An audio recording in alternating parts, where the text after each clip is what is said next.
የሚከተሉትን ሶስት ዋና ዋና ጥያቄዎች ለክቡር ጠቅላይ ሚኒስትሩ አቀርባለሁ። የማቀርባቸው ጥያቄዎችም ዛሬም በጨለምተኝነት እንደማይወሰዱ ተስፋ አደርጋለሁ።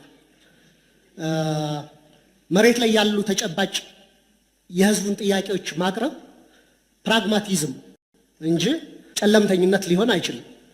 በግል ፐርሰናል ህይወቴም ቢሆን በፖለቲካ ኤክስፒሪየንስም ጨለምተኛ አይደለሁም፣ ተስፈኛ ነኝ።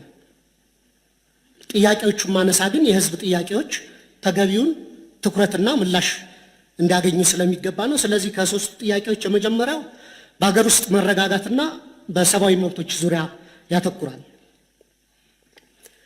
ክቡር ፕሬዝዳንቱ በንግግራቸው የተቀናጀ የብሔራዊ ጸጥታ ማዕቀፍ ለመፍጠር እየተደረገ ያለውን ጥረት ቢገልጹ በአማራ በኦሮሚያና በተለያዩ ክልሎች ያሉ ጦርነትና ግጭቶች አሁንም ተባብሰው በመቀጠላቸው ብዙዎችን እየጎዱ ነው። ክቡር ጠቅላይ ሚኒስትሩ እንደ ጸጥታ ኃይሎች መሪነቶ ካለፈው ዓመት ወዲህ በአማራና በኦሮሚያ ክልሎች በእነዚህ ጦርነቶች ምክንያት የተጎዱትን ሲቪሊያኖችና የሲቪሊያን መሰረተ ልማቶች ቁጥር በግልጽ ሊገልጹልን ይችላሉ ወይ?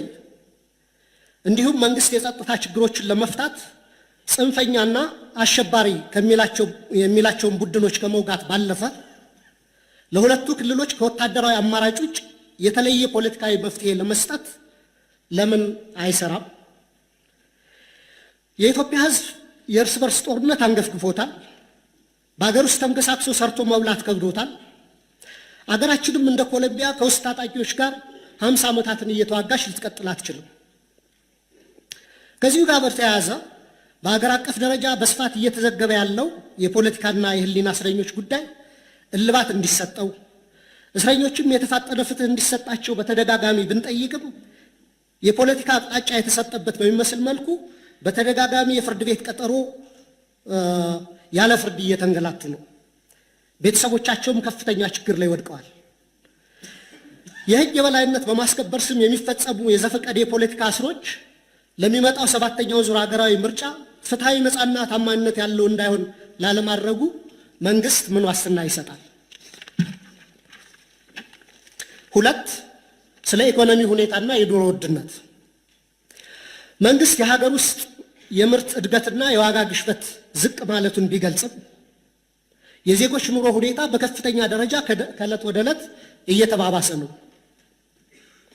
የዓለም ባንክ በቅርቡ ያወጣው መረጃ እንደሚጠቁመው የኢትዮጵያ የድህነት ምጣኔ በሁለት ዲጂት አድጎ ወደ 43% እንደሚያሻቅብ ገልጿል። ይህ ማለት ከሁለት ኢትዮጵያውያን አንዱ በድህነት አረንቋ ውስጥ ይገኛሉ ማለት ነው። ስለዚህ አንደኛ ኑሮ ውድነትና የድህነት ቅነሳን በተመለከተ መንግስት በሚያቀርባቸው ይፋዊ ስታቲስቲክስና በህዝብ የዕለት ከዕለት ኑሮ መካከል ያለውን ሰፊ ልዩነት እንዴት ሊያብራራልን ይችላል? መሰረታዊ የምግብና የፍጆታ ዕቃዎች ዋጋ መጨመርን ለመከላከልና ተጨማሪ ቤተሰቦች ወደ ድህነት እንዳይገቡ ለመከላከል መንግስት ለመተግበር ያቀደው አስቸኳይ ዕቅድ ካለ ቢብራራልን።